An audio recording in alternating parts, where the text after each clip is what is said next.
한국은 날 완전히 다른 사람으로 만들었어요. 체코 출신 디자이너 라우라의 고백입니다. 우울감과 무기력증에 시달리던 그녀가 마지막 희망을 걸고 찾아온 한국에서 벌어진 일들. 처음에는 모든 것이 낯설고 힘들었지만 한 청년과의 만남을 통해 점차 한국 사회의 진정한 모습을 발견하게 됩니다. 오늘 저희가 전해드릴 이야기는 단순한 여행이 아닌 한 인간의 내면적 성장과 한국이라는 나라가 가진 특별한 힘에 관한 것입니다.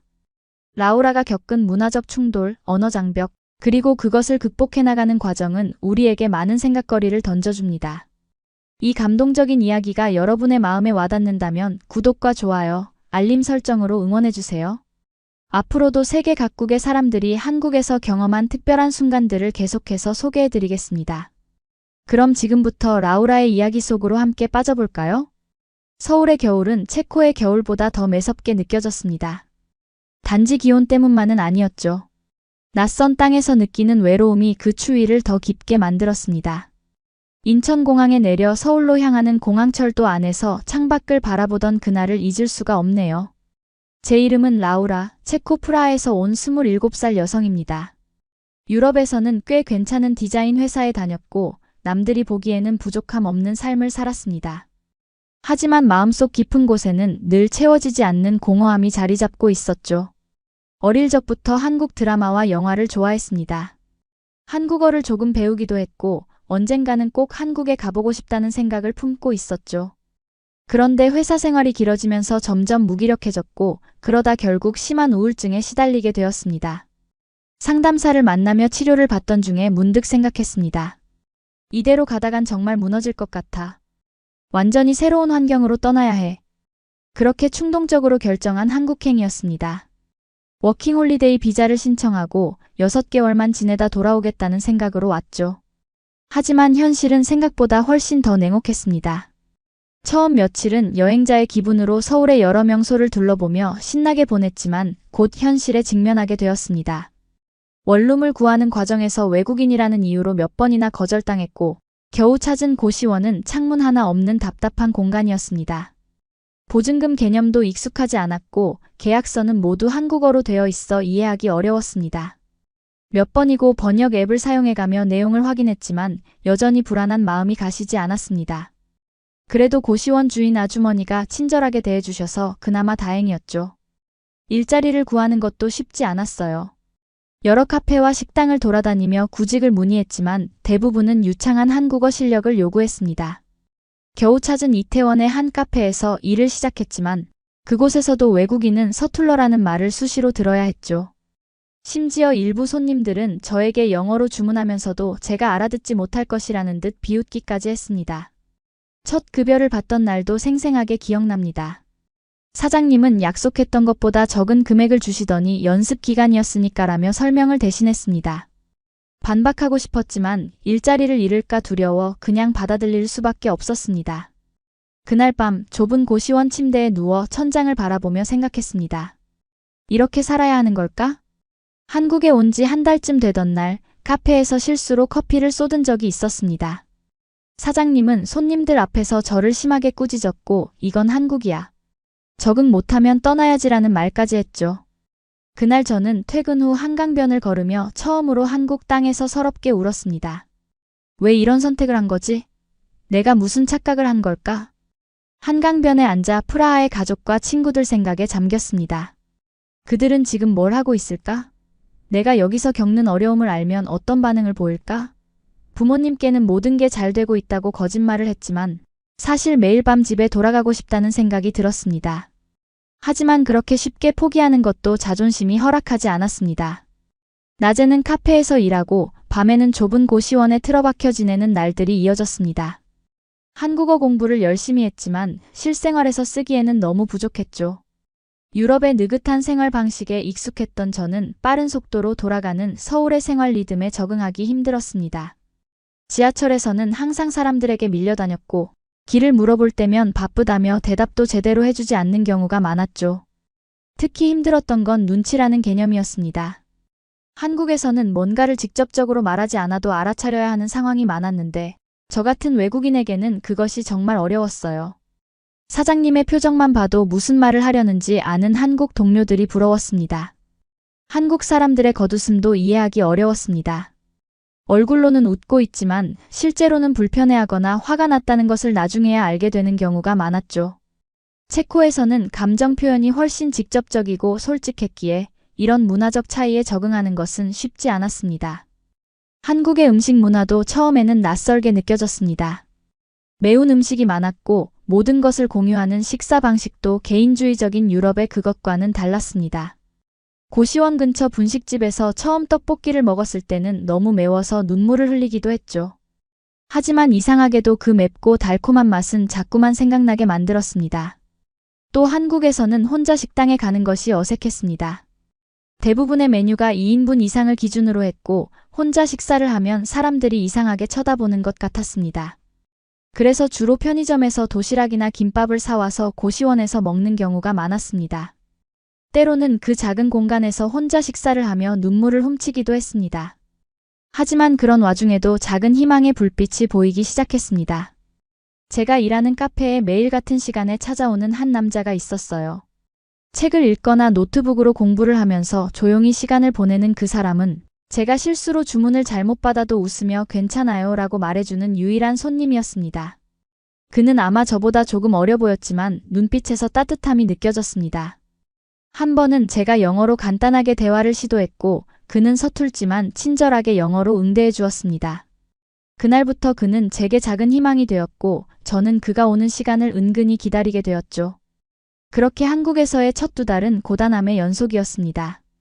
하지만 돌이켜 생각해보면 그 시간이 있었기에 이후의 변화가 더 값지게 느껴졌는지도 모르겠습니다. 인생이란 것이 그렇잖아요. 가장 어둡고 힘든 순간이 지나고 나서야 비로소 빛이 보이는 법이니까요. 매일 아침 눈을 뜨면 고시원의 좁은 창문으로 보이는 서울의 아침 풍경이 때론 낯설고 때론 아름답게 느껴졌습니다. 한강의 일출, 남산타워의 실루엣, 그리고 분주히 오가는 사람들. 저는 그런 풍경을 보며 오늘은 뭔가 달라질까? 라고 생각했죠. 아직은 한국이라는 나라가 제게 차갑게 느껴졌지만 어딘가에 따뜻함이 숨어 있을 거라는 희망을 버리지 않았습니다. 그리고 그 희망은 결국 현실이 되었습니다. 제 인생을 바꿔놓은 그 만남을 통해 저는 한국의 진짜 모습을 발견하게 되었으니까요. 카페에서 일한 지 2달 반쯤 되었을 무렵 모든 것이 바뀌는 순간이 찾아왔습니다.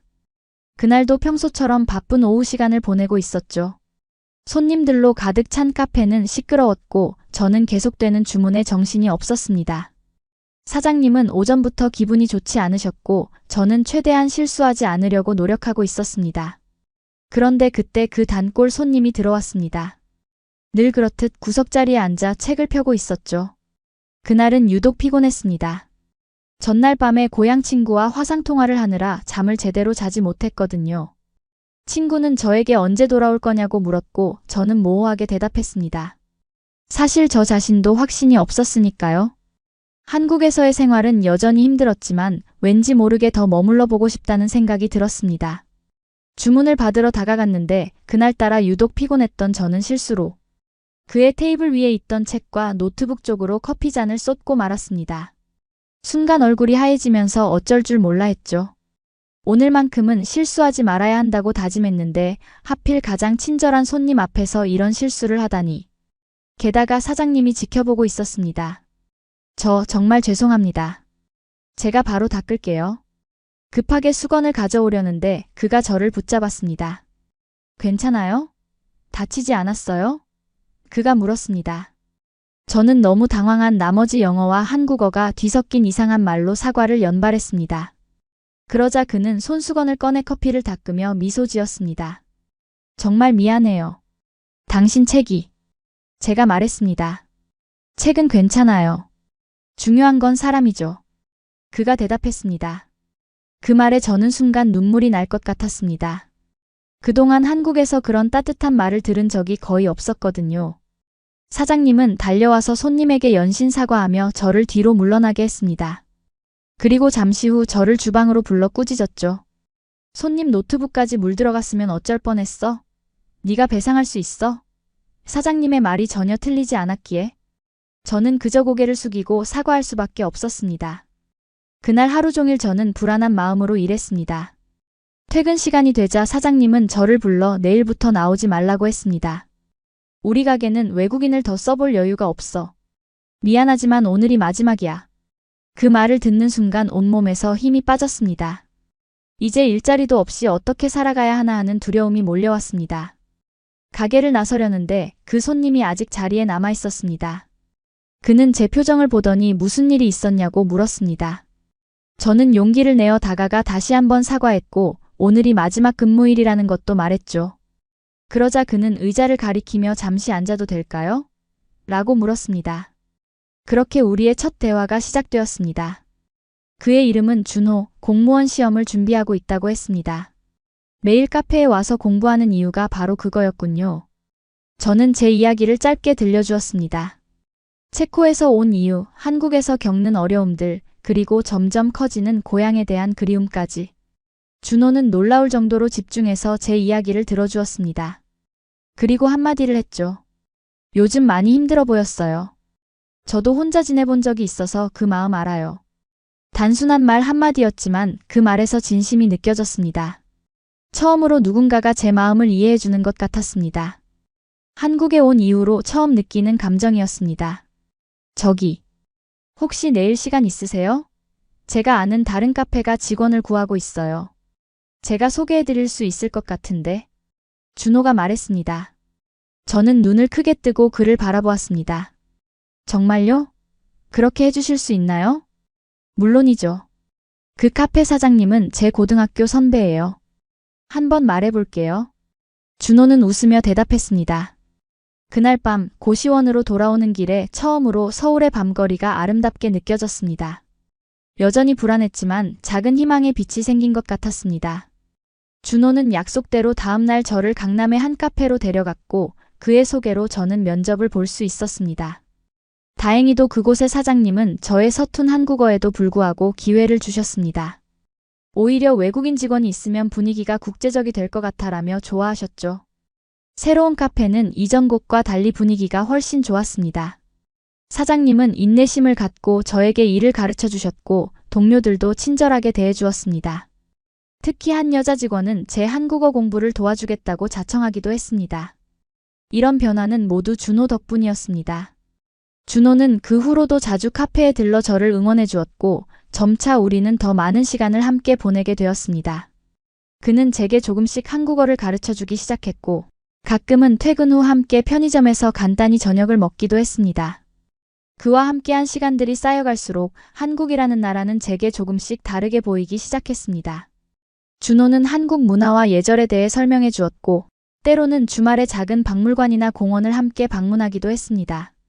그와 함께 걸었던 북촌 한옥마을의 좁은 골목길, 서울숲의 울창한 나무들 사이로 비치는 햇살, 그리고 처음으로 맛본 진짜 한국 가정식의 맛까지.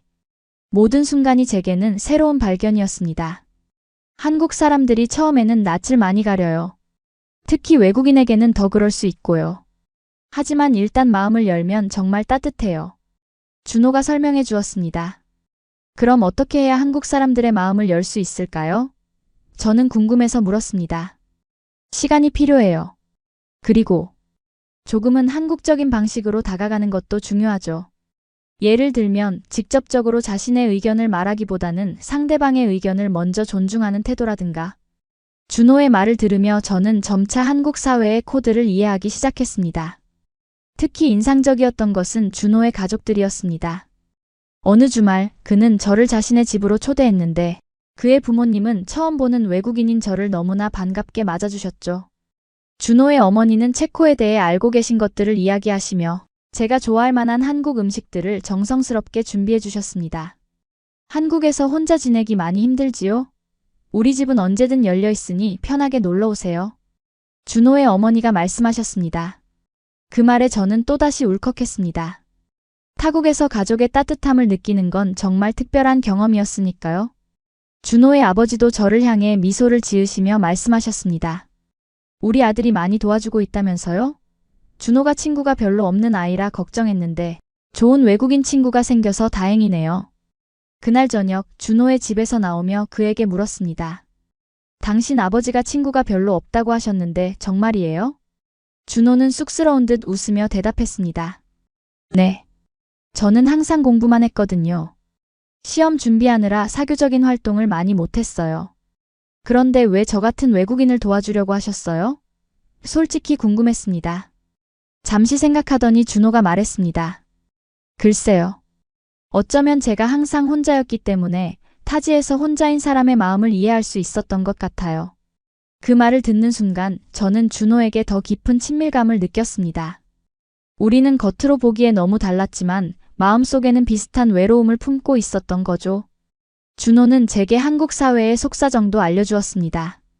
빨리빨리 문화의 이면에는 열정과 효율성이 있다는 것, 겉으로는 차갑게 보일 수 있지만 정이라는 깊은 유대감을 중요시한다는 것, 그리고 눈치란 결국 타인을 배려하는 문화적 코드라는 것까지.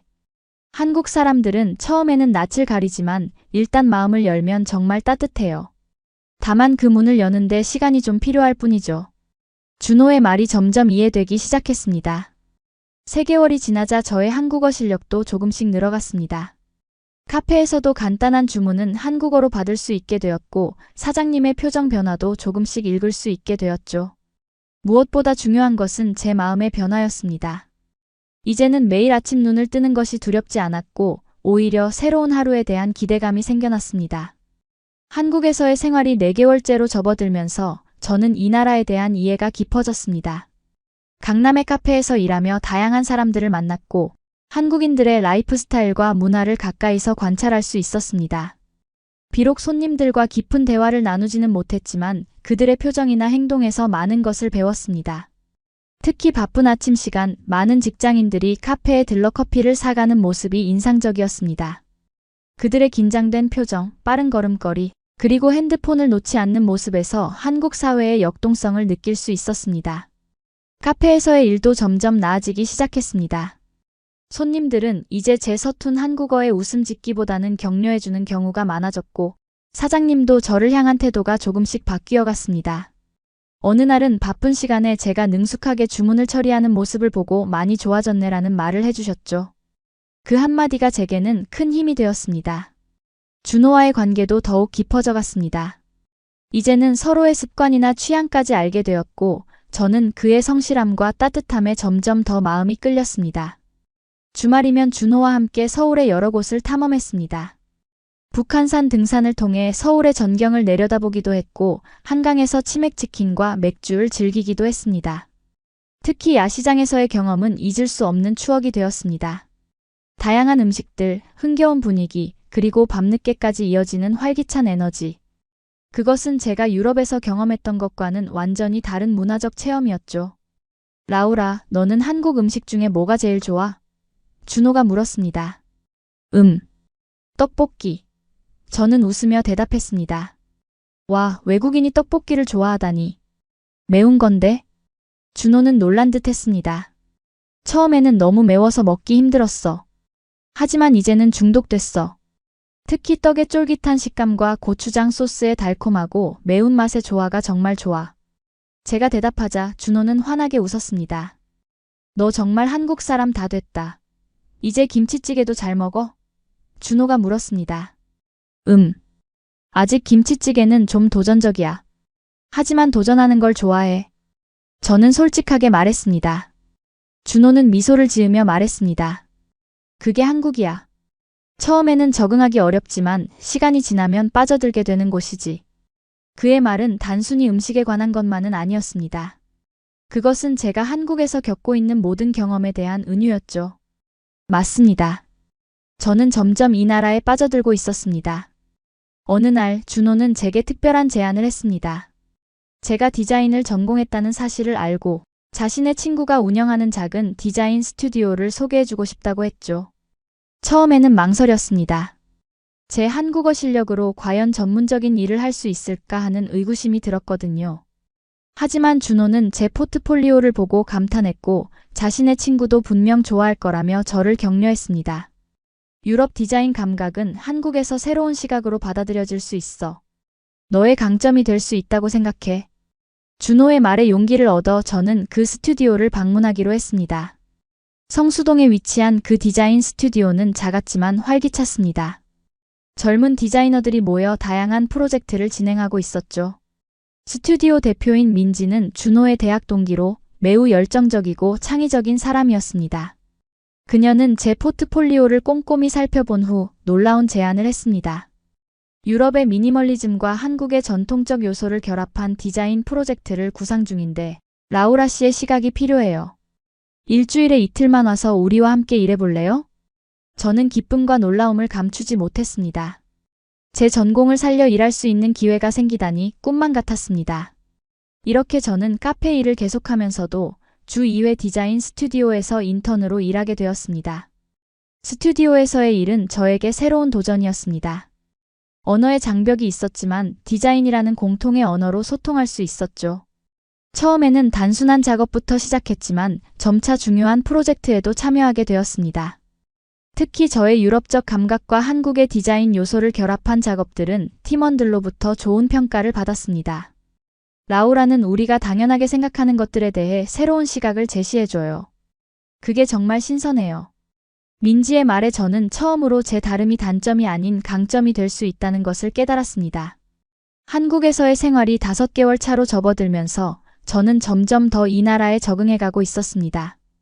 이제는 지하철도 능숙하게 이용할 수 있었고 간단한 일상 대화도 한국어로 할 수 있게 되었습니다.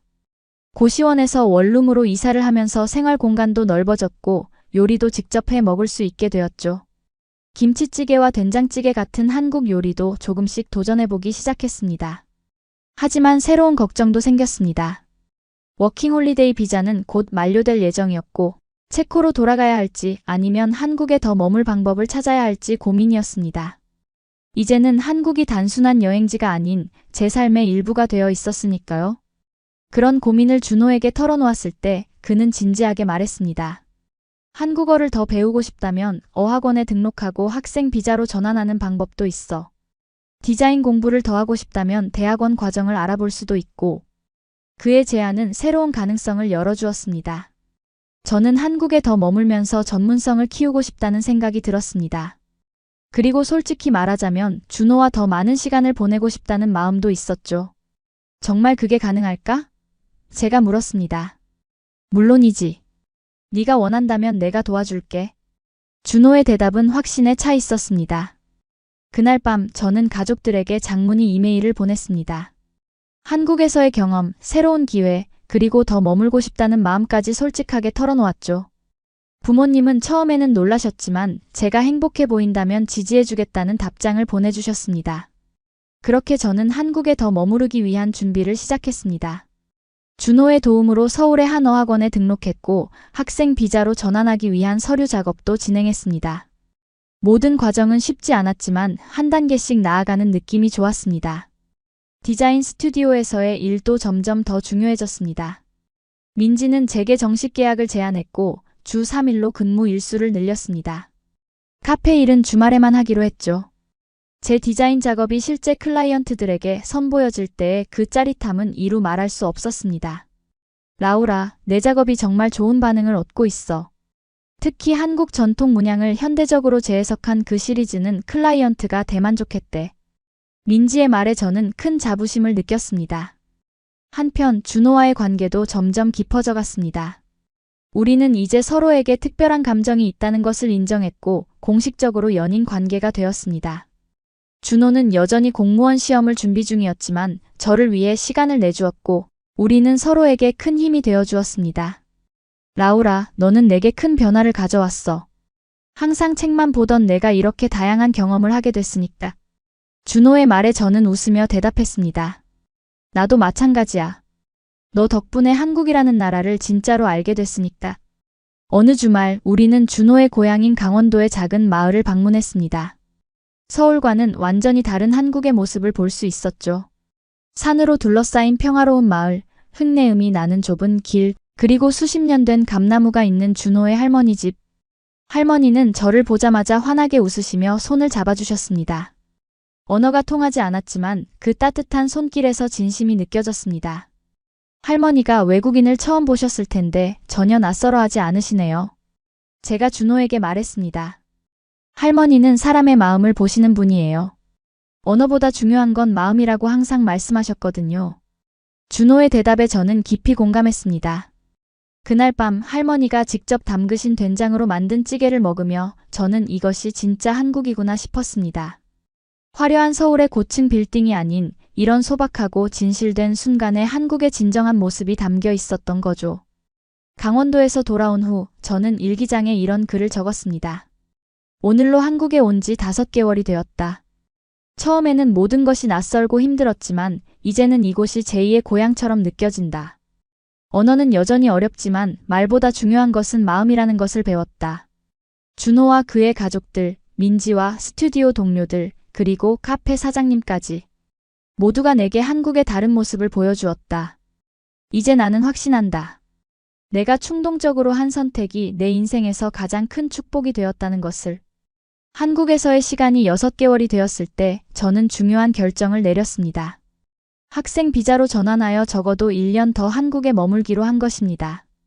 어학원 등록과 비자 전환 과정은 생각보다 복잡했지만 준호와 디자인 스튜디오의 민지가 큰 도움을 주었습니다. 특히 민지는 제가 학업과 병행할 수 있도록 근무 시간을 유연하게 조정해 주었죠. 라우라, 네가 우리 스튜디오에 새로운 활력을 불어넣었어. 너의 유럽적 감각과 한국적 요소를 결합한 디자인이 정말 좋은 반응을 얻고 있어. 우리는 네가 계속 함께 일했으면 좋겠어. 민지의 말에 저는 큰 자부심을 느꼈습니다. 이제 저는 주 3일은 디자인 스튜디오에서 일하고 주 2일은 어학원에서 한국어를 공부하며 주말에는 여전히 카페에서 아르바이트를 했습니다. 바쁜 일정이었지만 매 순간이 의미 있게 느껴졌습니다. 특히 어학원에서 만난 다양한 국적의 친구들과 교류하며 새로운 시각을 얻을 수 있었습니다. 너는 왜 한국어를 배우기로 했어? 일본에서 온 유미가 물었습니다. 처음에는 그냥 한국 드라마가 좋아서 시작했어. 하지만 지금은 이곳에서 더 깊이 뿌리내리고 싶어서. 제 대답에 유미는 공감한다는 듯 고개를 끄덕였습니다. 어학원에서는 단순히 언어만 배우는 것이 아니라 한국 문화와 역사에 대해서도 많이 배웠습니다. 특히 한글 창제의 역사와 철학에 대해 배웠을 때는 정말 감동했습니다. 세종대왕이 백성들이 쉽게 배울 수 있는 글자를 만들고자 했던 그 마음이 느껴졌거든요. 한글의 과학적이고 체계적인 구조에도 놀랐습니다. 한글은 정말 독창적이고 아름다운 문자야. 자음과 모음의 모양이 발음 기관을 본떠 만들어졌다는 게 너무 흥미로워. 저는 준호에게 흥분해서 말했습니다. 맞아. 한글은 우리의 자랑이야. 하지만 너무 당연하게 여겨서 그 가치를 잊고 사는 경우가 많지. 준호의 말에 깊이 공감했습니다. 가끔은 외부인의 시선이 있어야 당연한 것들의 가치를 재발견할 수 있는 것 같았습니다. 한편 디자인 스튜디오에서의 작업은 점점 더 발전하고 있었습니다. 처음에는 단순히 민지의 지시에 따라 작업했지만 이제는 저만의 프로젝트를 맡게 되었습니다. 특히 한국 전통 문양과 유럽 미니멀리즘을 결합한 패키지 디자인 시리즈는 큰 호평을 받았습니다. 라우라, 내 디자인이 정말 특별해. 우리가 너무 익숙해서 놓치고 있던 한국 전통의 아름다움을 새롭게 보여주고 있어. 스튜디오의 선임 디자이너 상우의 말에 저는 큰 자부심을 느꼈습니다. 가끔은 문화적 차이로 인한 어려움도 있었습니다. 한국의 위계 질서나 업무 방식에 적응하는 것은 여전히 쉽지 않았습니다. 특히 빨리빨리 문화와 야근이 일상화된 환경은 유럽에서 자란 저에게는 낯설었죠. 하지만 저는 그런 차이를 이해하려고 노력했고 때로는 제 방식을 고수하기도 했습니다. 라우라, 넌 정말 다르네. 우리는 상사가 부르면 무조건 달려가는데 넌 하던 일을 마무리하고 가더라. 동료 디자이너 현주가 말했습니다. 그게 더 효율적이라고 생각해. 중간에 끊기면 다시 집중하는데 시간이 걸리니까. 제 대답에 현주는 생각해 본 적 없다는 듯이 고개를 끄덕였습니다. 이런 작은 차이들이 때로는 새로운 시각을 제공하기도 했습니다. 민지는 종종 제게 외국인의 시선으로 피드백을 요청했고 그것이 프로젝트의 새로운 방향성을 제시하기도 했습니다. 저는 점차 제 다름이 단점이 아닌 강점이 될 수 있다는 것을 깨달았습니다. 준호와의 관계도 더욱 깊어졌습니다. 그는 여전히 공무원 시험을 준비 중이었지만 틈틈이 저와 함께 시간을 보냈습니다. 우리는 서로의 문화를 배우며 많은 대화를 나눴습니다. 체코의 역사와 문화에 대해 준호에게 설명해주는 순간들도 특별했습니다. 체코의 프라하는 백탑의 도시라고 불려 오래된 건축물들이 그대로 보존되어 있어서 마치 동화 속 세계 같아. 제 설명에 준호는 눈을 빛내며 들었습니다. 언젠가 함께 프라하에 가볼 수 있을까? 준호의 질문에 저는 가슴이 따뜻해지는 것을 느꼈습니다. 그것은 우리의 관계가 미래로 이어질 수 있다는 가능성을 담고 있었으니까요. 어느 날 준호는 저를 남산타워로 데려갔습니다. 서울의 야경이 펼쳐진 그곳에서 그는 조심스럽게 말을 꺼냈습니다. 라우라, 나 이번 시험에 합격하면 지방으로 발령받을 가능성이 높아. 그때도 우리 관계를 계속할 수 있을까? 그의 말에 저는 잠시 생각에 잠겼습니다. 지방으로 간다면 분명 어려움이 있겠지만 이미 저는 준호 없는 삶을 상상할 수 없었습니다. 물론이지. 우리는 방법을 찾을 수 있을 거야. 거리가 우리 사이를 갈라놓지는 못할 거야. 제 대답에 준호는 안도의 표정을 지었습니다. 그날 밤 우리는 처음으로 서로의 미래에 대해 진지하게 이야기했습니다. 불확실한 점이 많았지만 함께라면 어떤 어려움도 극복할 수 있을 것 같았습니다.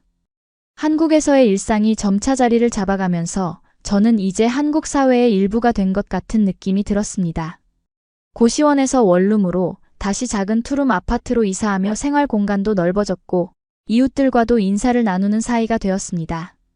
특히 옆집 할머니는 자주 김치나 반찬을 나눠주시며 저를 챙겨주셨습니다. 외국에서 온 아가씨가 혼자 사는 게 쉽지 않을 텐데 밥은 잘 챙겨 먹고 있어? 할머니의 따뜻한 관심에 저는 한국의 정을 실감했습니다. 한국 생활 9개월 차가 되었을 때 저는 큰 기회를 얻게 되었습니다. 민지가 운영하는 디자인 스튜디오가 유럽 기업과의 협업 프로젝트를 따냈고 저는 그 프로젝트의 주요 담당자로 지명되었던 것입니다. 체코어와 영어로 의사소통이 가능한 저의 능력이 큰 자산이 되었죠. 라우라, 이 프로젝트는 우리 스튜디오에게도 너에게도 큰 도약이 될 거야. 유럽 시장 진출의 첫걸음이 될 수 있어. 민지의 말에 저는 큰 책임감과 동시에 설렘을 느꼈습니다. 그 프로젝트는 체코의 유명 맥주 브랜드를 한국 시장에 소개하는 작업이었습니다. 저는 양국의 문화를 모두 이해하는 사람으로서 한국 소비자들에게 어필할 수 있는 브랜딩 전략을 수립했습니다. 체코 전통 요소와 한국적 감성을 결합한 디자인은 클라이언트로부터 큰 호평을 받았습니다. 라우라, 네가 없었다면 이 프로젝트는 불가능했을 거야. 두 문화 사이의 다리 역할을 정말 잘 해냈어. 민지의 칭찬에 저는 뿌듯함을 느꼈습니다. 이 성공을 계기로 저는 스튜디오 내에서 국제 프로젝트 팀장으로 승진하게 되었습니다. 이제는 다른 디자이너들을 이끄는 위치에 서게 된 것이죠. 처음에는 부담스러웠지만 준호와 민지의 응원 덕분에 자신감을 갖게 되었습니다. 네가 이룬 성취를 봐. 불과 9개월 전만 해도 카페에서 커피를 쏟고 울고 있었잖아. 준호의 말에 저는 웃음을 터뜨렸습니다. 맞습니다. 제 인생은 한국에서 완전히 달라졌습니다. 한편 준호도 자신의 목표를 향해 한 걸음 더 나아가고 있었습니다. 공무원 시험 1차에 합격하고 이제 면접 준비를 하고 있었습니다. 저는 그의 면접 연습에 도움을 주며 서로를 응원했습니다. 라우라, 내 덕분에 더 넓은 시야를 갖게 됐어. 전에는 시험 합격만 생각했는데 이제는 어떤 공무원이 되고 싶은지에 대해서도 고민하게 됐어. 준호의 말에 저는 큰 보람을 느꼈습니다. 그렇게 우리는 서로에게 긍정적인 영향을 주며 성장하고 있었습니다. 때로는 문화적 차이로 인한 오해가 생기기도 했지만 그런 순간들도 우리 관계를 더 깊게 만들어주는 기회가 되었습니다. 한국 생활 1년 차, 저의 한국어 실력은 놀랍게 향상되었습니다. 어학원에서의 꾸준한 공부와 일상에서의 활용 덕분에 이제는 복잡한 업무 회의도 한국어로 진행할 수 있게 되었습니다. 물론 전문 용어나 미묘한 뉘앙스를 이해하는 데는 여전히 어려움이 있었지만 그런 부분은 동료들이 영어나 쉬운 한국어로 보충 설명해 주었습니다. 한국어 공부와 함께 한국 문화에 대한 이해도 깊어졌습니다. 이제는 단순히 외적인 모습이 아닌 그 안에 담긴 철학과 가치를 이해하려고 노력했습니다. 특히 한국의 정문화와 공동체 의식은 개인주의가 강한 유럽에서 자란 저에게 새로운 시각을 제공했습니다. 라우라, 네가 이제 정말 한국인처럼 됐어. 어제 회식에서 선배에게 술 따라주는 모습이 완전 자연스러웠어. 디자인 스튜디오의 현주가 농담처럼 말했지만 저는 그것을 큰 칭찬으로 받아들였습니다. 사실 한국의 회식 문화는 처음에 적응하기 어려웠습니다. 술을 강요하는 분위기나 위계 질서가 너무 뚜렷한 점은 유럽에서 자란 저에게 낯설었죠. 하지만 시간이 지나면서 그것이 단순히 술을 마시는 자리가 아니라 팀원들 간의 유대를 강화하고 서로를 이해하는 시간이라는 것을 깨달았습니다. 처음에는 한국의 회식 문화가 이해가 안 됐어. 왜 굳이 직장 동료들과 퇴근 후까지 시간을 보내야 하는지. 하지만 이제는 그 의미를 조금 이해할 수 있을 것 같아. 제가 준호에게 말했습니다. 맞아. 한국은 관계를 중요시하는 사회야. 업무 시간 내에서만 형식적으로 대하는 것보다 진짜 서로를 알고 이해하는 시간이 필요하다고 생각하거든. 준호의 설명에 고개를 끄덕였습니다. 디자인 스튜디오에서의 작업도 점점 더 인정받고 있었습니다. 국제 프로젝트 팀장으로서 저는 이제 유럽과 한국을 연결하는 다양한 프로젝트를 담당하게 되었습니다. 특히 체코 맥주 브랜드의 한국 시장 진출 프로젝트가 성공한 후 다른 유럽 기업들도 우리 스튜디오에 관심을 보이기 시작했습니다. 라우라, 덕분에 우리 스튜디오가 국제적인 감각을 갖추게 됐어. 특히 네가 제안한 한국적 요소와 유럽적 미니멀리즘의 융합 컨셉은 정말 혁신적이야. 민지의 말에 저는 큰 자부심을 느꼈습니다. 준호의 공무원 시험도 드디어 결실을 맺었습니다. 그는 최종 면접까지 통과하고 행정직 공무원으로 합격했습니다. 다행히도 서울 근처의 경기도 지역으로 발령받게 되어 우리는 여전히 자주 만날 수 있었습니다. 축하해, 준호. 네가 그토록 원하던 꿈을 이룬 거야. 저는 진심으로 기뻤습니다. 고마워, 라우라. 사실 면접 때 너에 대해 이야기했어. 외국인 친구를 통해 한국 사회를 새롭게 바라보게 되었고 그것이 공직자로서 더 넓은 시각을 갖는 데 도움이 될 거라고. 준호의 말에 저는 깊은 감동을 받았습니다. 우리의 관계는 이제 주변 사람들에게도 공식적으로 인정받는 사이가 되었습니다. 준호의 부모님은 처음에는 아들이 외국인과 교제한다는 사실에 걱정하셨지만 저를 더 알게 된 후에는 오히려 저를 가족처럼 대해주셨습니다. 라우라, 우리 아들을 잘 부탁해요. 준호가 너를 만난 이후로 정말 많이 밝아졌어요. 준호의 어머니가 어느 주말 저녁 식사 자리에서 말씀하셨습니다. 그 말에 저는 눈시울이 뜨거워졌습니다. 한편 저의 부모님도 한국을 방문할 계획을 세우고 계셨습니다. 그동안 화상통화로만 준호를 소개했는데 이제 직접 만날 기회가 생긴 것이죠. 준호는 체코어 몇 마디를 배우며 저의 부모님을 맞을 준비를 하고 있었습니다. 안녕하세요. 저는 준호입니다. 라우라를 잘 부탁합니다. 준호는 체코어 인사말을 열심히 연습했습니다. 그 모습이 너무 귀여워서 저는 웃음을 참을 수 없었습니다. 한국 생활이 길어질수록 제 안에서는 미묘한 변화가 일어나고 있었습니다. 이제 저는 한국과 체코 두 문화 사이에서 균형을 찾으려 노력했습니다. 때로는 한국적인 방식을 받아들이고 때로는 유럽적인 가치를 지키며 제 자신만의 정체성을 만들어가고 있었죠. 라우라, 너는 이제 한국인보다 더 한국적인 면도 있어. 하지만 동시에 확실히 유럽인다운 부분도 지키고 있지. 준호의 말은 제게 큰 의미가 있었습니다. 실제로 저는 한국의 예의범절이나 공동체 의식은 받아들이면서도 개인의 의견을 솔직하게 표현하는 유럽적 직설함도 유지하고 있었습니다. 그것이 때로는 충돌을 일으키기도 했지만 대부분의 경우 새로운 시각을 제공하는 강점이 되었습니다. 디자인 작업에서도 이러한 두 문화의 융합이 드러났습니다. 저는 한국의 전통적 요소와 유럽의 미니멀리즘을 결합한 독특한 스타일을 개발했고 그것은 많은 클라이언트들로부터 호평을 받았습니다. 특히 전통과 현대의 만남이라는 주제의 전시회에 저의 작품이 초대되었을 때는 정말 자랑스러웠습니다. 라우라의 작품은 한국적 감성을 유럽인의 시선으로 재해석했다는 점에서 매우 독특합니다. 그것은 단순한 문화적 혼합이 아닌 새로운 미학의 창조라고 볼 수 있습니다. 전시회 평론가의 글을 읽으며 저는 제가 정말 의미 있는 일을 하고 있다는 확신을 얻었습니다. 한국 생활 1년 반이 되었을 때 저는 또 다른 중요한 결정을 내리게 되었습니다. 바로 한국의 대학원에 지원하여 디자인을 더 전문적으로 공부하기로 한 것입니다. 어학원에서의 한국어 공부는 이제 한계에 도달했다고 느꼈고 더 깊이 있는 학문적 탐구를 위해 새로운 도전이 필요했습니다. 너의 결정을 응원해. 대학원에서 공부하면 내 역량이 더 발전할 거야. 준호의 지지 덕분에 저는 용기를 낼 수 있었습니다. 서울의 유명 대학교 디자인 대학원에 지원서를 제출하는 과정은 쉽지 않았습니다. 한국어로 된 서류들을 작성하고 포트폴리오를 준비하고 면접 준비를 하는 일은 많은 시간과 노력을 필요로 했습니다. 하지만 민지와 준호의 도움으로 저는 모든 과정을 무사히 마칠 수 있었습니다. 대학원 면접 당일 저는 긴장한 채로 면접실에 들어갔습니다. 교수님들은 제 포트폴리오를 꼼꼼히 살펴본 후 다양한 질문을 던졌습니다. 제 한국어 실력으로 모든 질문에 완벽하게 대답할 수는 없었지만 진심을 담아 최선을 다했습니다. 라우라 씨는 왜 한국에서 디자인을 공부하고 싶은가요? 한 교수님이 물었습니다. 저는 한국과 유럽의 디자인 철학이 서로 배울 점이 많다고 생각합니다. 한국의 전통적 요소와 현대적 감각의 조화는 정말 매력적이에요. 저는 두 문화 사이의 다리가 되어 새로운 디자인 언어를 만들어내고 싶습니다. 제 대답에 교수님들은 고개를 끄덕이셨습니다. 2주 후 합격 통지를 받았을 때의 기쁨은 이루 말할 수 없었습니다. 저는 바로 준호에게 전화를 걸었고 그는 저보다 더 기뻐하는 것 같았습니다. 해냈구나.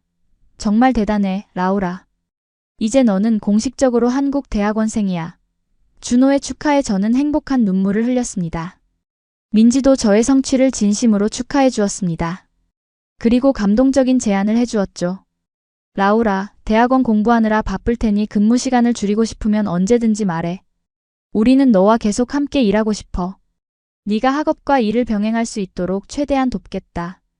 그렇게 저는 새로운 도전을 앞두고 있었습니다. 한국 대학원생으로서의 생활, 디자인 스튜디오에서의 일, 그리고 준호와의 관계까지. 때로는 모든 것을 균형 있게 유지하는 것이 벅찰 때도 있었지만 이 모든 경험이 저를 더 강하고 성숙한 사람으로 만들어가고 있었습니다. 라우라, 가끔은 쉬어도 괜찮아. 너무 무리하지 마. 준호는 항상 저를 걱정했습니다. 괜찮아. 내가 선택한 길이야. 힘들지만 정말 행복해. 그리고 그것은 진심이었습니다. 한국에서의 모든 순간, 모든 도전은 제게 의미 있는 성장의 기회였으니까요. 대학원 생활이 시작되고 저는 완전히 새로운 세계에 발을 들였습니다. 학부 수업과는 달리 대학원 과정은 훨씬 깊이 있는 연구와 비판적 사고를 요구했습니다. 특히 모든 수업이 한국어로 진행된다는 점이 큰 도전이었습니다. 전문 용어나 학술적 표현은 일상 회화와는 차원이 달랐고 저는 매 수업마다 녹음을 하고 밤늦게까지 복습해야 했습니다. 라우라, 정말 대단해. 외국인으로서 한국어로 대학원 수업을 듣는다는 게 얼마나 어려운 일인지 알아. 같은 과 한국인 학생 지연의 말에 저는 용기를 얻었습니다. 다행히도 교수님들과 동기들은 저의 상황을 이해해 주었고 필요할 때마다 도움을 주었습니다. 특히 디자인 철학 수업의 김 교수님은 수업 후 따로 시간을 내어 제가 이해하지 못한 부분을 설명해 주셨습니다. 라우라 씨, 한국어로 이런 어려운 개념을 이해하려는 노력 자체가 대단합니다. 포기하지 말고 계속 도전하세요. 김 교수님의 격려는 저에게 큰 힘이 되었습니다. 대학원 과정에서 특히 흥미로웠던 것은 동서양 디자인의 철학적 차이에 관한 세미나였습니다.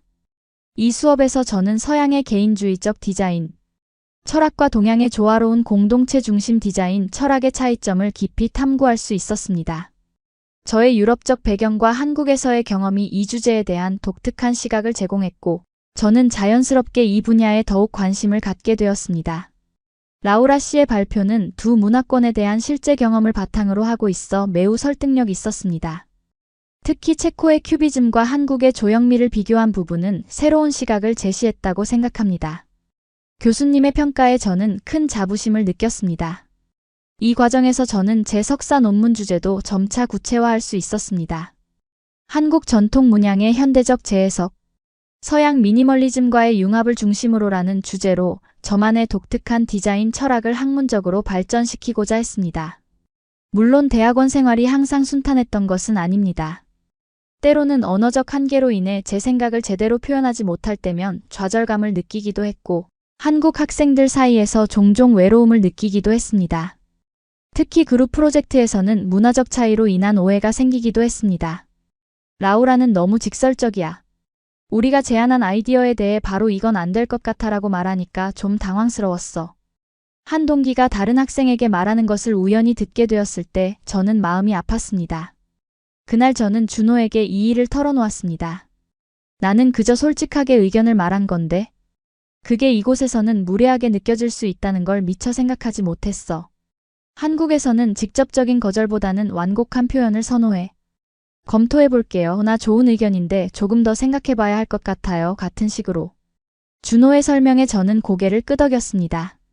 이런 경험들을 통해 저는 더욱 문화적 감수성을 키워갔고 상황에 따라 제 소통 방식을 조정하는 법을 배웠습니다. 그것은 단순히 한국 문화에 맞추는 것이 아니라 더 효과적인 소통을 위한 지혜였습니다. 한편 디자인 스튜디오에서의 일도 계속되고 있었습니다. 민지는 약속대로 제가 학업과 일을 병행할 수 있도록 근무 시간을 조정해 주었고 저는 주로 국제 프로젝트를 담당하며 제 전문성을 발휘했습니다. 라우라, 네가 대학원에서 배운 것들을 우리 프로젝트에 적용해봐. 이론과 실무를 연결하는 것은 항상 가치 있는 일이야. 민지의 제안으로 저는 학문적 연구와 실제 디자인 작업을 융합하는 새로운 도전을 시작했습니다. 특히 흥미로웠던 것은 한국 전통공예 장인들과 협업하는 프로젝트였습니다. 저는 대학원에서 배운 한국 전통 미학을 바탕으로 현대적 감각을 더한 생활용품 디자인 시리즈를 기획했습니다. 이 과정에서 나전칠기, 한지공예, 도자기 등 다양한 전통 공예를 직접 배우는 기회도 가질 수 있었습니다. 이렇게 손으로 직접 만드는 과정이 디자인의 본질을 이해하는 데 큰 도움이 돼요. 컴퓨터로만 작업할 때는 느낄 수 없는 감각이죠. 나전칠기 장인 김 선생님의 말씀에 깊이 공감했습니다. 이 프로젝트는 제 석사 논문 연구와도 자연스럽게 연결되었고 실제 제품으로도 출시되어 큰 호응을 얻었습니다. 전통과 현대의 대화라는 제목으로 출시된 이 시리즈는 특히 외국인 관광객들에게 인기가 있었고 몇몇 제품은 국내외 디자인상을 수상하기도 했습니다. 라우라의 디자인은 외국인의 시선으로 한국 전통의 아름다움을 새롭게 발견하게 해줍니다. 그것은 우리 자신도 미처 보지 못했던 가치를 일깨워주는 작업입니다. 디자인 비평가의 글은 제게 큰 의미가 있었습니다. 준호와의 관계도 더욱 깊어져 갔습니다. 그는 이제 경기도 지역에서 공무원으로 일하고 있었고 주말이면 서울로 와서 저와 시간을 보냈습니다. 우리는 서로의 바쁜 일정을 이해하고 존중하며 함께하는 시간을 더욱 소중히 여겼습니다. 어느 주말 준호는 저를 한강변으로 데이트에 초대했습니다. 우리는 자전거를 타고 한강을 따라 달렸고 저녁에는 강변에 앉아 야경을 바라보았습니다. 그때 준호가 조심스럽게 물었습니다. 라우라, 석사 과정이 끝나면 어떤 계획이 있어? 그 질문에 저는 잠시 생각에 잠겼습니다. 그동안 한국에서의 경험과 준호와 함께한 시간들이 주마등처럼 스쳐 지나갔습니다. 제가 처음 한국에 왔을 때의 불안하고 낯선 기분, 카페에서 커피를 쏟았던 그날의 당혹스러움, 준호의 가족들과 처음 만났던 따뜻한 시간들, 디자인 스튜디오에서 인정받았던 순간들. 이 모든 것이 제 인생에 큰 의미를 가져다 주었습니다. 솔직히 말하면 한국을 떠나고 싶지 않아. 제가 진심을 담아 대답했습니다. 여기서 내 인생이 정말 달라졌어. 내 가능성을 발견하게 됐고 진정한 나를 찾았다고 할까? 그리고 잠시 멈추었다가 준호를 바라보며 말했습니다. 너와 함께 있고 싶어. 준호의 눈에 기쁨이 어렸습니다. 그는 제 손을 꼭 잡고 말했습니다. 나도 같은 마음이야. 사실 오늘 이 질문을 한 이유가 있어. 그리고 그는 주머니에서 작은 상자를 꺼냈습니다. 그 안에는 화려하지는 않지만 정성이 담긴 반지가 있었습니다. 라우라, 당신과 함께 미래를 만들어가고 싶어요. 제가 당신에게 한국의 모든 아름다움을 보여드리고 당신의 꿈을 응원하고 싶어요. 결혼해 주시겠어요?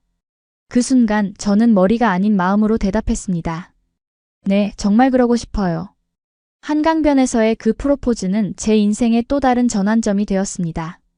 우리는 서로 다른 문화 속에서 자랐지만 서로를 이해하고 존중하는 마음이 있었기에 함께할 수 있었습니다. 그리고 그 결정은 제 삶에서 가장 행복한 선택 중 하나가 되었습니다. 결혼 준비 과정은 생각보다 복잡했습니다. 국제 결혼에 필요한 서류 준비부터 양가 가족들의 만남 조율까지. 특히 저의 부모님은 한국으로 직접 오셔서 준호와 그의 가족들을 만나셨는데 언어는 통하지 않았지만 진심은 통했던 것 같습니다. 내 눈빛을 보니 행복해 보인다. 우리가 바라는 것도 그거야. 어머니의 말씀에 저는 안도했습니다. 준호의 부모님도 외국인 며느리를 맞이하는 것에 대한 걱정이 있으셨지만 점차 저를 가족으로 받아들이셨습니다. 특히 준호의 어머니는 저에게 한국 음식 만드는 법을 가르쳐 주시며 친밀감을 쌓아가셨죠.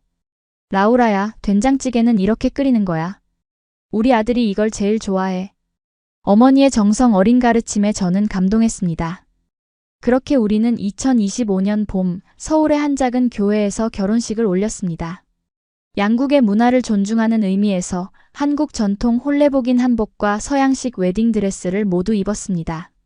체코에서 온 가족들과 친구들, 그리고 한국의 지인들이 함께한 그날은 정말 특별했습니다. 결혼 후 우리는 서울 근교에 작은 아파트를 마련했습니다. 준호는 여전히 공무원으로 일했고 저는 디자인 스튜디오 일과 대학원 공부를 병행했습니다. 때로는 문화적 차이로 인한 작은 충돌도 있었지만 우리는 서로의 문화를 존중하며 함께 성장해 나갔습니다. 한국 사람들은 왜 이렇게 야근을 많이 해? 제가 물었을 때 준호는 웃으며 대답했습니다. 그게 우리 문화야. 하지만 난 당신이 유럽식 워라밸을 중요시하는 것도 이해해. 우리만의 방식을 찾아보자. 이렇게 우리는 서로의 차이를 인정하며 우리만의 고유한 가족 문화를 만들어 나갔습니다. 한국의 정과 체코의 개방성이 조화롭게 어우러진 우리 가정은 점차 안정을 찾아갔습니다. 결혼 1년 차가 되던 해, 저는 드디어 석사 논문을 완성했습니다. 한국 전통 문양의 현대적 재해석 서양. 미니멀리즘과의 융합이라는 주제의 이 논문은 학계에서도 좋은 평가를 받았고 몇몇 디자인 잡지에도 소개되었습니다. 라우라 씨의 논문은 두 문화의 융합을 통한 새로운 미학적 가치를 창출했다는 점에서 높이 평가됩니다. 지도 교수님의 말씀은 제게 큰 자부심을 안겨주었습니다. 이러한 성공을 바탕으로 저는 디자인 스튜디오에서의 위치도 더욱 공고해졌습니다. 이제는 단순히 외국인 디자이너가 아닌 독창적인 시각을 가진 전문가로 인정받게 되었죠. 민지는 저를 공동 창업자로 초대하며 스튜디오의 국제 사업 부문을 맡아줄 것을 제안했습니다. 라우라, 네가 있어서 우리 스튜디오가 유럽 시장까지 진출할 수 있게 됐어. 이제 함께 더 큰 꿈을 꾸자. 민지의 제안에 저는 기쁘게 수락했습니다. 한국 생활 2년 차에 접어들면서 저는 이제 완전히 한국 사회의 일원이 되었다고 느꼈습니다. 더 이상 외국인이라는 레이블이 저를 규정하지 않았고 저는 제가 가진 독특한 배경과 시각을 강점으로 삼게 되었습니다. 한국어도 이제는 거의 불편함 없이 구사할 수 있게 되었고 한국의 문화와 예절에 대한 이해도 깊어졌습니다. 디자인 스튜디오에서의 공동 창업자 역할은 제게 더 큰 책임감을 가져다 주었습니다. 저는 유럽과 한국을 잇는 가교 역할을 하며 다양한 국제 프로젝트를 주도했습니다. 특히 저희 스튜디오의 동서양의 조화 시리즈는 한국의 전통적 요소와 현대적 디자인을 결합한 제품으로 국내외에서 큰 호응을 얻었습니다. 라우라의 디자인은 한국적 아름다움을 새로운 시각으로 재해석하고 있다. 이는 단순한 문화적 융합을 넘어 새로운 미학을 창조하는 작업이다. 유명 디자인 잡지의 평가는 제게 큰 자부심을 안겨주었습니다. 한편 준호는 공무원으로서 꾸준히 경력을 쌓아가고 있었습니다. 그는 경기도 지역에서의 성과를 인정받아 서울시 청년정책과로 발령받게 되었고 이제 우리는 서울과 경기도를 오가는 생활에서 벗어나 함께 더 많은 시간을 보낼 수 있게 되었습니다. 라우라, 내가 새 부서에서 첫 프로젝트로 국제 청년 교류 프로그램을 기획하고 있어. 유럽과 한국의 청년들이 서로의 문화를 배우고 협력할 수 있는 자리야. 내 의견을 듣고 싶어. 준호의 제안에 저는 기쁘게 동참했습니다. 그렇게 우리는 개인적인 삶뿐만 아니라 직업적으로도 서로를 지원하고 영감을 주는 관계로 발전했습니다. 때로는 문화적 차이로 인한 의견 충돌도 있었지만 그것은 오히려 우리가 더 넓은 시각을 가질 수 있게 해주었습니다. 한국 사회는 너무 서열 중심적이야. 모든 결정이 상부에서 내려오고 창의성이 제한받는 것 같아. 제가 어느 날 불만을 토로했을 때 준호는 진지하게 경청했습니다. 맞아, 그건 우리 사회의 약점 중 하나야. 하지만 그런 구조가 안정성과 효율성을 가져다 주기도 해. 유럽의 수평적 문화에서 우리가 배울 점이 많다고 생각해. 준호의 균형 잡힌 시각은 제가 한국 사회를 더 깊이 이해하는 데 도움이 되었습니다. 우리의 결혼 생활이 2년 차에 접어들 무렵 우리는 큰 결정을 내리게 되었습니다. 바로 아이를 갖기로 한 것입니다. 이것은 단순한 가족 계획을 넘어 두 문화의 융합을 통한 새로운 세대의 탄생을 의미했습니다. 우리 아이는 한국과 체코 두 나라의 문화를 모두 배우게 될 거야. 정말 특별한 성장 환경이 될 것 같아. 준호의 말에 저는 깊이 공감했습니다. 그러나 이 결정은 새로운 고민도 가져왔습니다. 자녀 교육 방식, 언어 선택, 종교적 배경 등 문화적 차이에서 오는 많은 질문들이 있었죠. 우리는 오랜 대화를 통해 서로의 가치관을 확인하고 우리만의 방식을 찾아나가기로 했습니다. 아이에게는 양쪽 문화의 장점을 모두 경험하게 해주고 싶어. 한국의 교육열과 공동체 의식, 그리고 유럽의 개인 존중과 창의성을 함께요. 제 의견에 준호는 전적으로 동의했습니다. 임신 소식은 양가 가족들에게 큰 기쁨을 가져다 주었습니다. 특히 준호의 부모님은 첫 손주의 탄생을 학수고대하셨고, 저의 부모님도 화상통화를 통해 자주 안부를 물어오셨습니다. 임신 중에는 한국의 전통적인 임신 관리법과 체코의 방식 사이에서 균형을 찾느라 재미있는 에피소드도 많았습니다. 라우라, 한국에서는 임산부가 미역국을 많이 먹어. 출산 후에도 회복에 좋다고 해. 준호의 어머니가 알려주셨습니다. 체코에서는 임산부에게 특별한 허브차를 권해요. 제 어머니가 레시피를 보내주셨어요. 저도 제 문화의 지혜를 나누었습니다. 그렇게 우리는 두 문화의 좋은 점들을 선택적으로 받아들이며 우리만의 독특한 임신 생활을 만들어갔습니다. 임신 중에도 저는 가능한 한 직업적 활동을 이어갔습니다. 디자인 스튜디오에서의 작업량은 조절했지만 창의적인 프로젝트에 참여하는 것은 오히려 임신 중에 스트레스를 줄이는 데 도움이 되었습니다. 임신이 오히려 내 창의성을 자극하는 것 같아. 이전과는 다른 시각으로 디자인을 바라보게 됐어. 이런 변화는 제 작업에도 새로운 깊이를 더해주었습니다. 출산 예정일이 다가오면서 우리는 출산 방법과 장소에 대해 신중하게 결정했습니다. 한국의 선진화된 의료 시스템을 신뢰하여 서울의 유명한 산부인과에서 출산하기로 했고, 준호는 출산 과정에 함께하기로 했습니다. 이는 한국에서는 아직 일반적이지 않은 선택이었지만 우리는 우리만의 방식을 고수했습니다. 아이의 탄생 순간을 함께 경험하고 싶어. 이것은 우리 가족의 시작이니까. 준호의 결정은 저에게 큰 힘이 되었습니다. 드디어 2025년 가을, 우리의 딸 소피아가 태어났습니다. 한국 이름 지수와 체코식 이름. 소피아를 함께 가진 우리 아이는 두 문화의 결합을 상징하는 존재였습니다. 소피아의 탄생은 우리 가족에게 새로운 기쁨을 가져다 주었고, 동시에 우리의 삶에 또 다른 차원의 깊이를 더해 주었습니다. 라우라, 우리 가족이 이렇게 완전해질 줄 몰랐어. 정말 행복해. 딸을 안고 있는 준호의 눈에는 눈물이 맺혔습니다.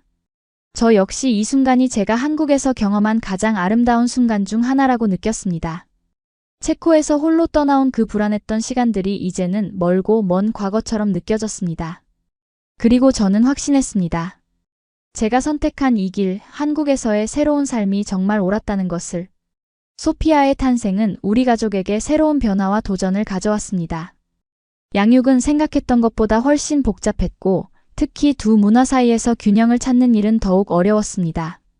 한국의 전통적인 육아 방식과 체코의 접근법 사이에서 우리는 종종 의견 충돌을 경험했습니다.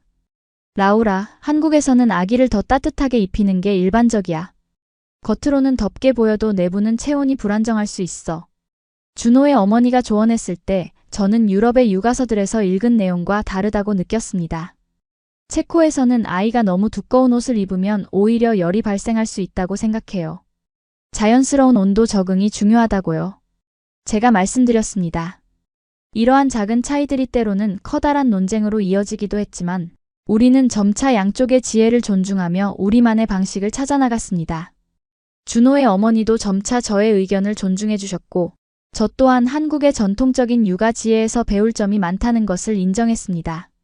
소피아가 100일이 되었을 때 우리는 한국의 전통에 따라 100일 잔치를 열었습니다. 체코에서 온 저의 가족들도 화상으로 참여해 축하해 주었죠. 이 자리에서 우리는 두 문화의 전통을 혼합하여 소피아에게 특별한 축복을 내렸습니다. 우리 소피아는 두 세계의 가장 좋은 것들을 배울 수 있는 축복받은 아이야. 준호의 할머니가 말씀하셨을 때 모두가 깊이 공감했습니다. 아이를 키우면서도 저는 커리어를 포기하지 않았습니다. 한국의 일과 가정 양립이 쉽지 않은 환경에서 우리 부부는 서로를 지원하며 새로운 방식을 모색했습니다.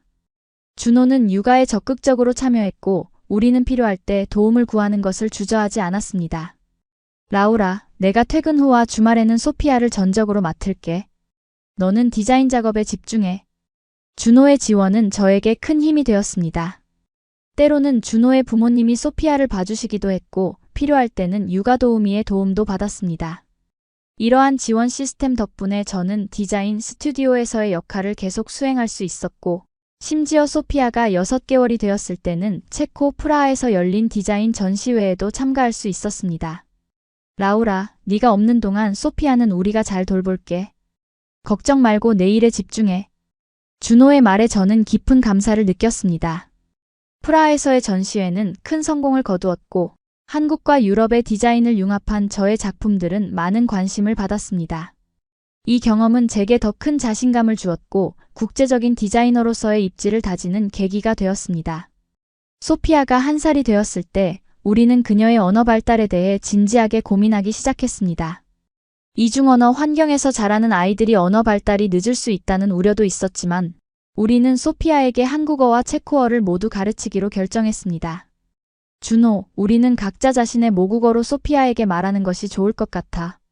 그래야 자연스럽게 두 언어를 습득할 수 있을 거야. 제 제안에 준호는 동의했고 우리는 이 원칙을 철저히 지켰습니다. 놀랍게도 소피아는 빠르게 두 언어에 반응하기 시작했습니다. 한국어로 엄마, 아빠라고 부르다가도 체코어로 마마, 타타라고 번갈아 말하는 모습은 정말 귀여웠습니다. 이러한 소피아의 발달은 우리에게 큰 기쁨이었고 우리가 선택한 방식이 옳았다는 확신을 주었습니다.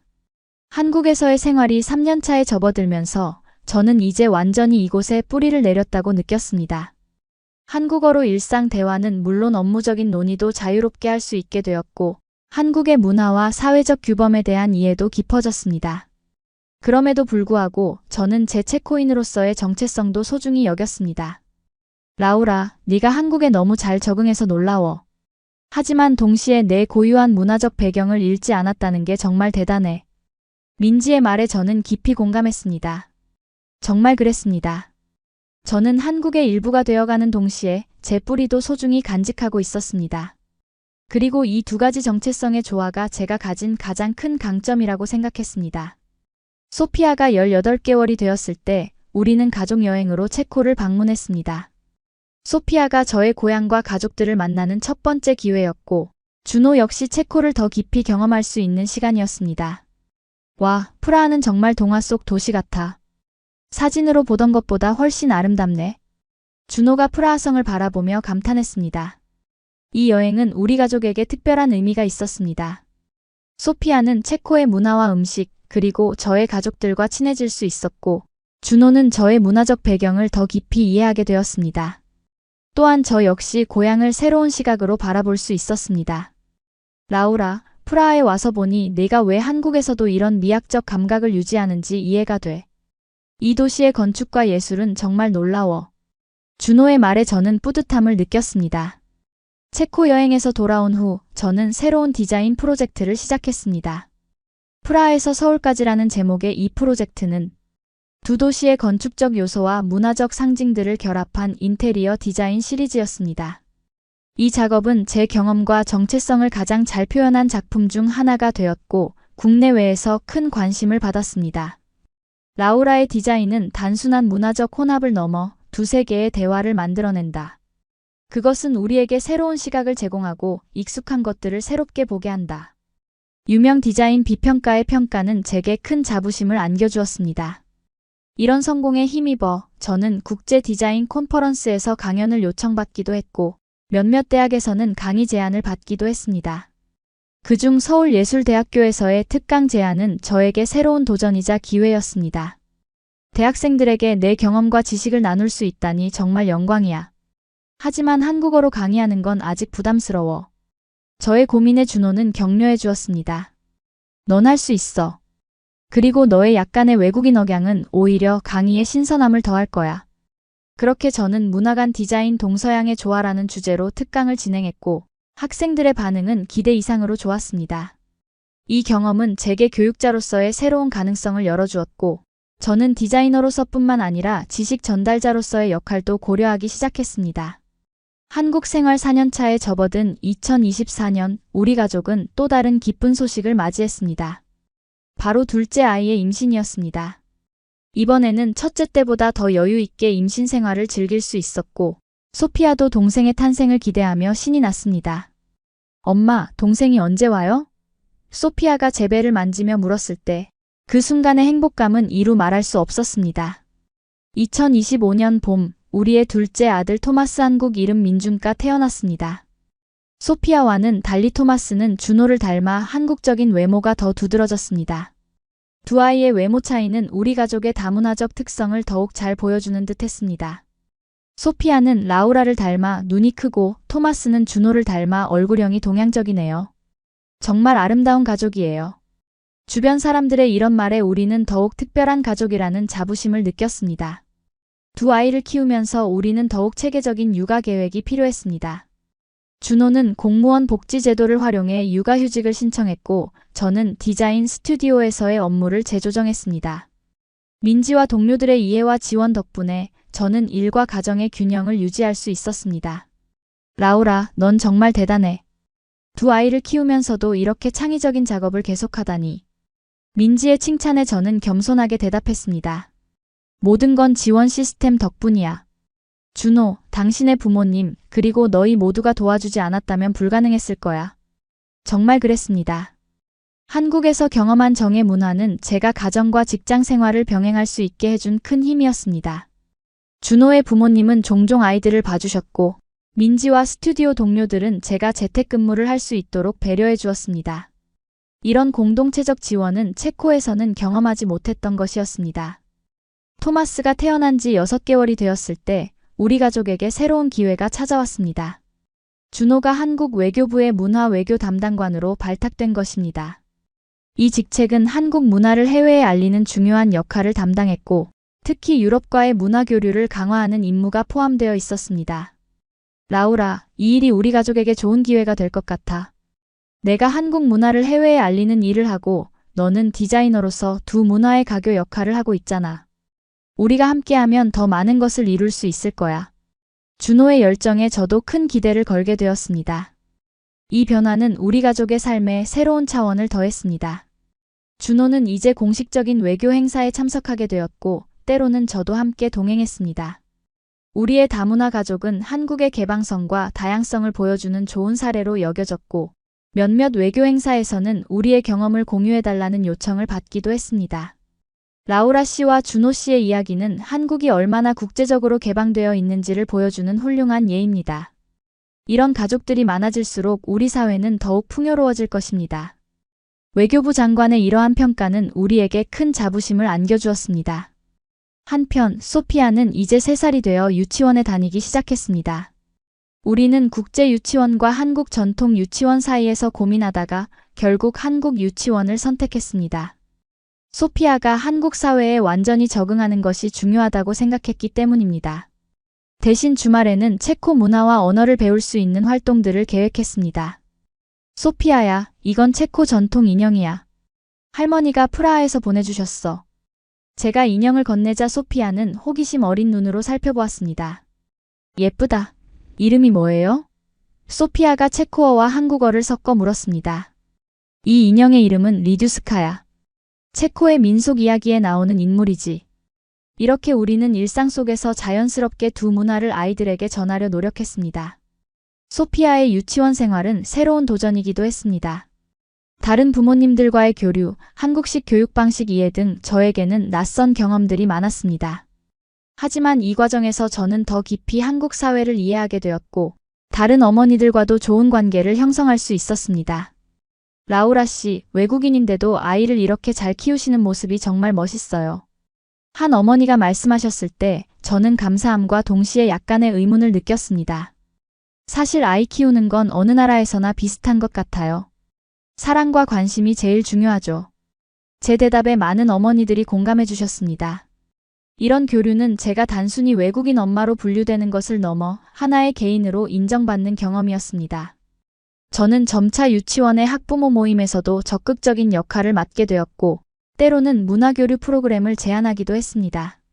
다음 달 유치원 행사에서 체코 전통 과자를 만들어보는 시간을 가져보면 어떨까요? 아이들이 다양한 문화를 경험하면 좋을 것 같아요.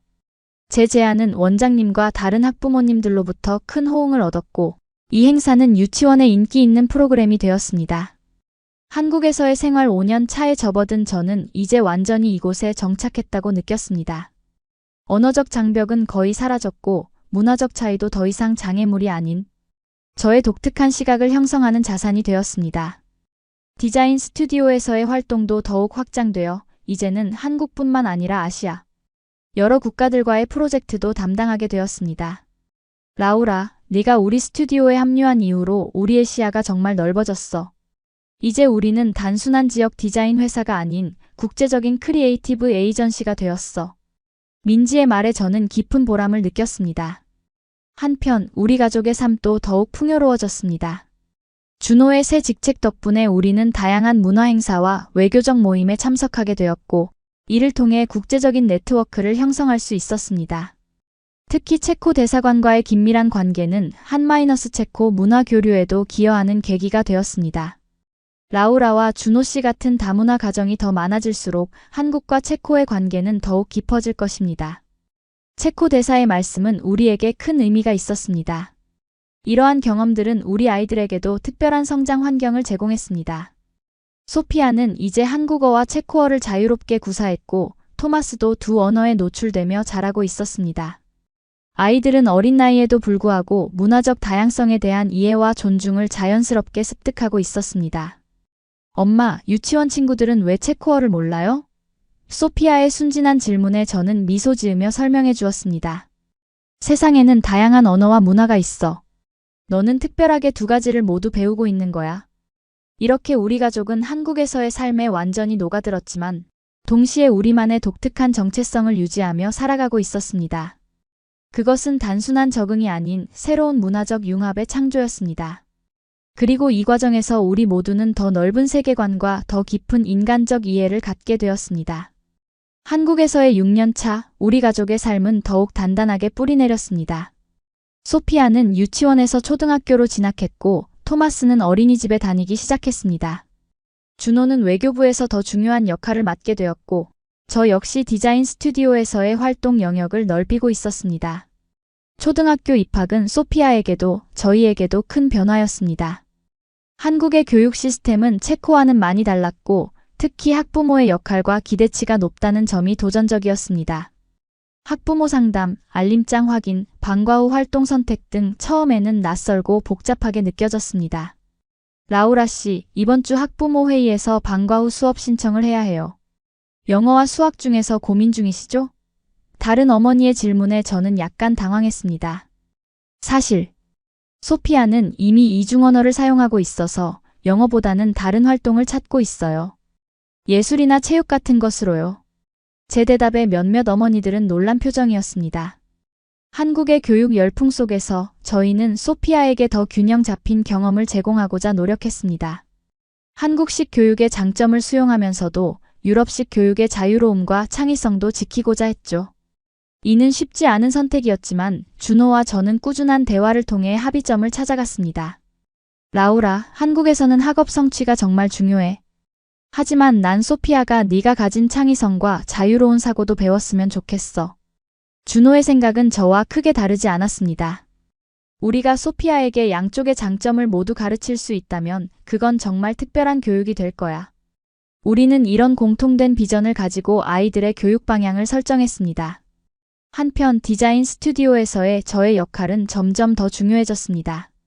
민지와 저는 이제 공동 대표로서 스튜디오를 이끌었고, 우리의 프로젝트는 아시아를 넘어 유럽과 북미까지 확장되었습니다. 특히 동서양의 조화라는 우리 스튜디오의 철학은 글로벌 시장에서 큰 호응을 얻었습니다.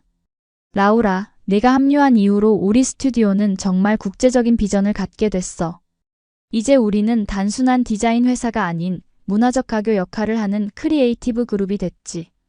민지의 말에 저는 깊은 보람을 느꼈습니다. 우리 스튜디오의 가장 큰 프로젝트 중 하나는 서울-프라하 디자인 위크를 기획하고 주최하는 것이었습니다. 이 행사는 한국과 체코의 디자이너들이 서로의 작품을 선보이고 협업할 수 있는 플랫폼을 제공했습니다. 준호의 외교부 직책 덕분에 공식적인 지원도 받을 수 있었고, 이 행사는 양국 문화 교류의 중요한 이정표가 되었습니다. 라우라 씨의 비전과 열정이 없었다면 이런 의미 있는 행사는 불가능했을 것입니다. 체코 문화부 장관의 이러한 평가는 저에게 큰 자부심을 안겨주었습니다. 준호 역시 직업적으로 큰 발전을 이루었습니다. 그는 한-유럽 문화협력 담당관으로 승진했고 이제는 더 많은 국제적인 프로젝트를 주도하게 되었습니다. 특히 한국 문화의 세계화 프로젝트는 그의 주요 업무가 되었고 이를 통해 한국의 전통과 현대 문화를 세계에 알리는 데 큰 기여를 했습니다. 라우라, 네가 있어서 내 시야가 정말 넓어졌어. 이제 나는 한국 문화를 더 객관적으로 볼 수 있게 됐고 그것이 내 일에 큰 도움이 돼. 준호의 말에 저는 깊은 유대감을 느꼈습니다. 이렇게 우리는 각자의 영역에서 성장하며 동시에 서로에게 영감을 주는 관계로 발전했습니다. 우리의 다문화적 배경은 직업적으로도 개인적으로도 큰 자산이 되었고 우리는 그것을 사회의 긍정적인 방향으로 환원하고자 노력했습니다. 아이들의 성장도 눈에 띄게 달라졌습니다. 소피아는 이제 완벽하게 이중언어를 구사했고 학교에서도 우수한 성적을 거두었습니다. 특히 그녀의 예술적 재능은 저를 닮아 두드러졌고 교내 미술대회에서 상을 받기도 했습니다. 토마스 역시 활발하고 호기심 많은 아이로 자라났으며 준호를 닮아 논리적이고 체계적인 성격이 엿보였습니다. 우리 아이들이 정말 특별하게 자라고 있어요. 두 문화의 장점을 모두 가지고 있는 것 같아요. 어느 날 준호의 어머니가 말씀하셨습니다. 그 말에 저는 깊이 공감했습니다. 한국에서의 삶이 안정되고 풍요로워지면서 우리는 체코와의 연결도 더 강화했습니다.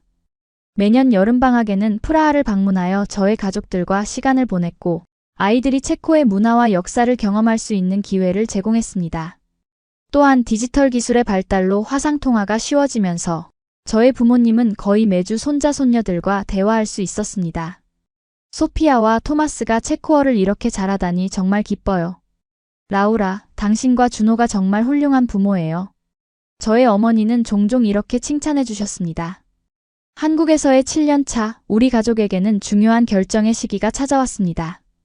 준호가 유럽 주재 한국 문화원장으로 발령받게 된 것입니다. 이는 3년간 프라하에 거주하며 한국 문화를 유럽에 알리는 역할이었습니다. 이 제안은 우리 가족에게 흥미로운 기회였지만 동시에 어려운 결정이기도 했습니다. 라우라, 어떻게 생각해? 프라하로 가면 내 가족들과 가까이 있을 수 있고 아이들도 체코 문화를 더 깊이 경험할 수 있을 거야. 하지만 내 디자인 스튜디오와 우리가 여기서 쌓은 모든 것을 잠시 떠나야 해. 준호의 고민에 저도 깊이 생각했습니다. 오랜 논의 끝에 우리는 이 기회를 수락하기로 결정했습니다. 디자인 스튜디오는 민지가 전적으로 관리하기로 했고 저는 프라하에서도 일부 프로젝트에 원격으로 참여하기로 했습니다. 또한 이 기간을 저만의 새로운 디자인 방향을 모색하는 시간으로 활용하기로 했습니다. 라우라, 3년 후에는 다시 한국으로 돌아올 거야.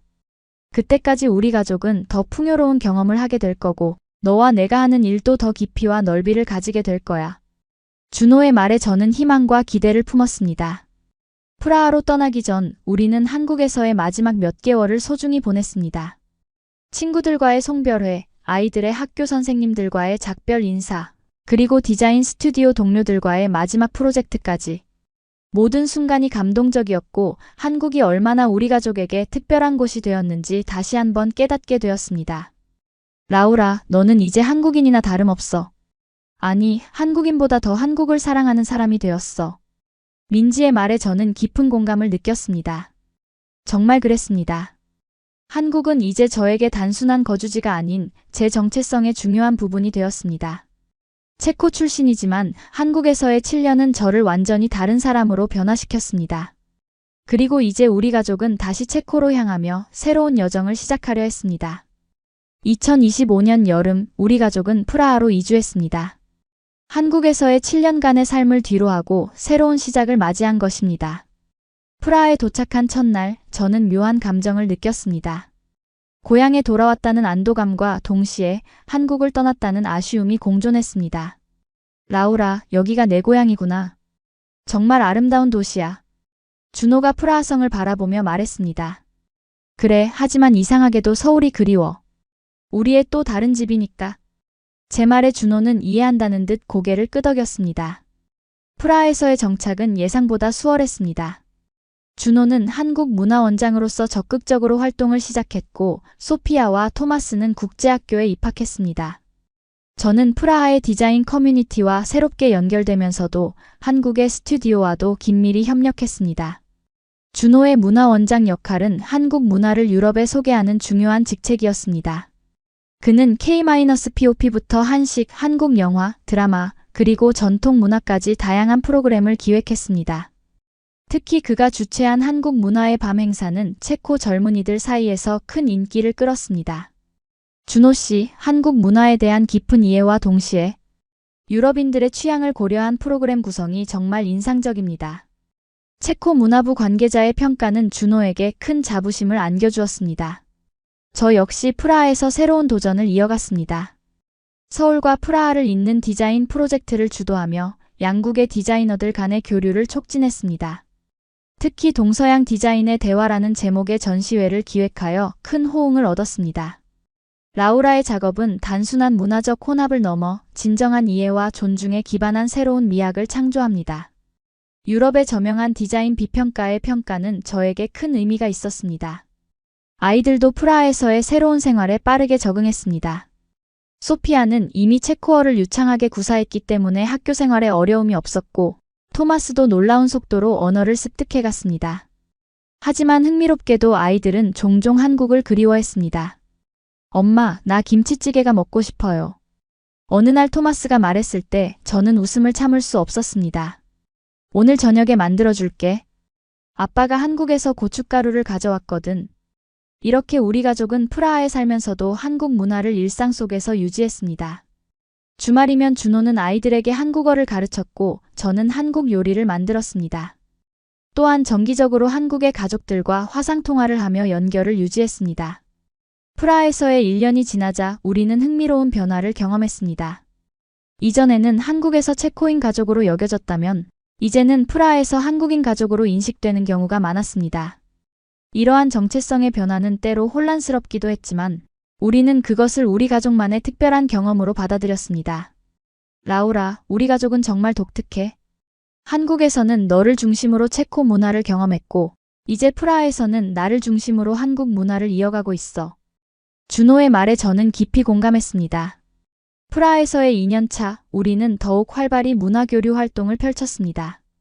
준호는 한-체코 청년 교류 프로그램을 확대했고 저는 서울-프라하 디자인 워크숍을 정기적으로 개최했습니다. 이러한 활동은 양국 관계 발전에 기여했고 우리 가족은 양국을 잇는 문화대사로서의 역할을 수행했습니다. 준호 씨와 라우라 씨 같은 다문화 가정이 양국 관계에 미치는 영향은 정말 큽니다. 여러분은 살아있는 문화교류의 상징입니다. 한국 대사의 이러한 평가는 우리에게 큰 의미가 있었습니다. 프라하에서의 마지막 해에 접어들면서 우리 가족은 한국으로 돌아갈 준비를 시작했습니다. 3년의 임기가 거의 끝나가고 있었고 준호는 서울로 복귀하여 외교부에서 더 중요한 역할을 맡게 될 예정이었습니다. 아이들도 한국 학교로 돌아가 적응해야 했고 저는 디자인 스튜디오에서의 활동을 재개할 계획이었습니다. 라우라, 프라하에서의 3년이 정말 특별했어. 하지만 난 서울이 그리워. 우리 가족의 진짜 집은 그곳인 것 같아. 준호의 말에 저는 깊이 공감했습니다. 정말 그랬습니다. 제 고향인 프라하에서 3년을 보냈지만 이상하게도 서울이 더 집처럼 느껴졌습니다. 아이들도 비슷한 감정을 가지고 있었습니다. 소피아는 한국 친구들을 그리워했고 토마스는 한국의 놀이터와 음식을 자주 언급했습니다. 엄마, 우리 곧 한국으로 돌아가요? 할머니, 할아버지도 보고 싶고 학교 친구들도 만나고 싶어요. 소피아의 말에 저는 미소 지었습니다. 그래, 곧 돌아갈 거야. 몇 달만 더 있으면 돼. 2025년 가을, 우리는 마지막 프라하에서의 마지막 날들을 보내고 있었습니다. 친구들과 가족들과의 작별 인사, 마지막 전시회, 그리고 아이들의 학교 졸업식까지. 모든 순간이 감동적이었고 동시에 서울로 돌아간다는 기대감으로 가득 찼습니다. 이 시간을 통해 저는 깊은 깨달음을 얻었습니다. 집이란 특정한 장소가 아니라 사랑하는 사람들과 함께하는 곳이라는 것을요. 그리고 저에게 있어 진정한 집은 준호와 아이들이 있는 곳, 그리고 제가 자아실현을 할 수 있는 곳이었습니다. 그곳이 바로 한국이었습니다. 라우라, 프라하에서의 3년이 우리 가족을 더 강하게 만들었어. 이제 서울로 돌아가면 새로운 시작을 할 수 있을 거야. 준호의 말에 저는 희망을 품었습니다. 그리고 마침내 우리는 서울행 비행기에 올랐습니다. 창밖으로 프라하의 아름다운 풍경이 작아지는 것을 바라보며 저는 감사한 마음으로 가득 찼습니다. 체코에서 태어나 자랐지만 한국은 제게 새로운 삶과 가능성을 열어준 특별한 곳이었습니다. 그리고 이제 우리 가족은 그곳으로 돌아가 또 다른 아름다운 이야기를 써내려갈 준비가 되어 있었습니다. 서울에 도착했을 때 공항에는 민지와 디자인, 스튜디오 동료들, 그리고 준호의 가족들이 우리를 기다리고 있었습니다. 따뜻한 환영에 저는 다시 한번 이곳이 우리의 진정한 집이라는 것을 느꼈습니다. 라우라, 준호, 정말 기다렸어요. 이제 다시 함께 일할 수 있게 되어 정말 기뻐요. 민지의 환영에 저는 감동했습니다. 우리 가족의 이야기는 여기서 끝나지 않습니다. 이것은 단지 새로운 시작일 뿐입니다. 한국과 체코, 두 문화 사이에서 우리는 계속해서 다리 역할을 하며 우리만의 특별한 여정을 이어갈 것입니다. 그리고 그 여정 속에서 우리는 더 깊은 이해와 사랑을 발견하게 될 것입니다.